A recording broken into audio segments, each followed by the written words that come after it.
എനിക്ക് ഭാഷാപരമായി പരിമിതികളുള്ള ഞാൻ ഭാഷാപരമായി മെച്ചപ്പെടുത്തേണ്ട ആളാണ്. അത് ഞാൻ തിരിച്ചറിയുന്ന ആളാണ്. എൻ്റെ ഭാഷയുടെ പരിമിതി എൻ്റെ പ്രവർത്തനങ്ങളെ ബാധിക്കരുത് എന്ന് ഉറച്ച് വിശ്വസിക്കുന്ന ഒരാളാണ് ഞാൻ. എൻ്റെ ഭാഷാപരമായ പരിമിതിയെ, ഇംഗ്ലീഷിലെ പരിമിതിയെ ഊന്നിക്കൊണ്ട് ട്രോളുന്നവരോട് എനിക്ക് ഒരു വിരോധമില്ല. ഞാനത് മെച്ചപ്പെടുത്താൻ ഇനിയും ശ്രമിക്കും എന്നാണ് എനിക്ക് അവർക്കുൾപ്പെടെ കൊടുക്കാനുള്ള ഉറപ്പ്.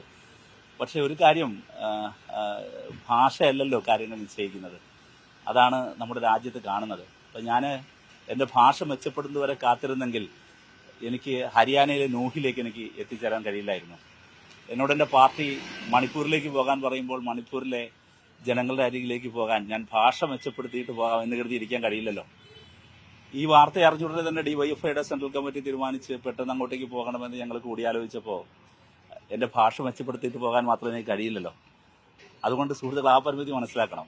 ഞാൻ ചെന്നപ്പോൾ ഭാഷ അറിഞ്ഞുടെങ്കിലും അവരുടെ വിഷമത്തിൻ്റെയും സങ്കടത്തിൻ്റെയും ഭാഷ മനസ്സിലാക്കാൻ എനിക്ക് പ്രയാസം ഉണ്ടായിരുന്നില്ല.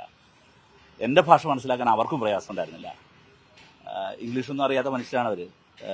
കന്നഡയിലോ ഇല്ലെങ്കിൽ വളരെ അവരുടെ റീജിയണൽ ലാംഗ്വേജ്, പ്രാദേശിക ഭാഷയിലൊക്കെ സംസാരിക്കുന്ന എല്ലാ മനുഷ്യരുടെ മുമ്പിൽ അവർ ചിലരോട് പറഞ്ഞു, ആദ്യമായിട്ടാണ് അവർ ഒരു MP അടുത്ത് കാണുന്നതെന്ന് പറഞ്ഞു. അപ്പോൾ ഇന്ത്യയിൽ ജീവിക്കുന്ന ഒരുപടി മനുഷ്യർ, ചേരികളിൽ കിടക്കുന്നവർ, ഖവാലികൾ, പാട്ടുപാടി ജീവിക്കുന്നവർ, ചിലരോട് ഞാൻ ചോദിച്ചു എന്താ നിങ്ങളുടെ ജോലി എന്ന് ചോദിച്ചപ്പോൾ ചില അമ്മമാർ പറഞ്ഞു ഭിക്ഷ എടുക്കലാണ് ജോലി എന്ന് പറഞ്ഞു. അപ്പം അങ്ങനെ ഭിക്ഷ എടുത്തൊക്കെ അവർ ഉണ്ടാക്കിയെടുത്ത, എത്ര നാളുകൊണ്ടായിരിക്കും ഭിക്ഷ എടുത്ത ഒരാൾ അതുപോലൊരു ചെറിയ വീട് പണിയുക. ആ വീടാണ് എന്നെ ട്രോളുന്നവരുടെ സർക്കാർ പോയിട്ട് ഇടിച്ചു നിരത്തിയത്.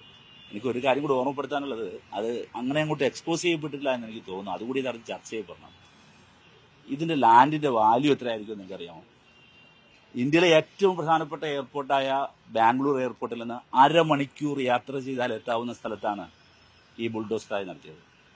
അപ്പോൾ ഈ മനുഷ്യരെ കുടിയൊഴിപ്പിച്ച് പിടിച്ചെടുത്ത ലാൻഡ് അതിൻ്റെ പിറകിൽ ആരായിരിക്കും? എത്ര വലിയ ശക്തികളായിരിക്കും? 2 കോളനികൾ ഒഴിക്കേണ്ട സ്ക്വയർ ഫീറ്റിന് വിലയുള്ള ബാംഗ്ലൂർ നഗരത്തിൽ ഈ വലിയ നരവേട്ട നടത്തി മുസ്ലിം ദളിത് വിഭാഗങ്ങളെ ബുൾഡോസറായി നടത്തി അറ്റാക്ക് ചെയ്ത് മാർജിനലൈസ്ഡായ മനുഷ്യർക്ക് വേണ്ടി സംസാരിക്കാൻ, അവരെ കാണാൻ, അവരെ കേൾക്കാൻ പോകുന്നതിനിടയിൽ എൻ്റെ ഭാഷയെ മെച്ചപ്പെടുത്തി എല്ലാം ശരിയാക്കിയിട്ട് ഇതിനു വേണ്ടി ഇറങ്ങാൻ കഴിയില്ലല്ലോ.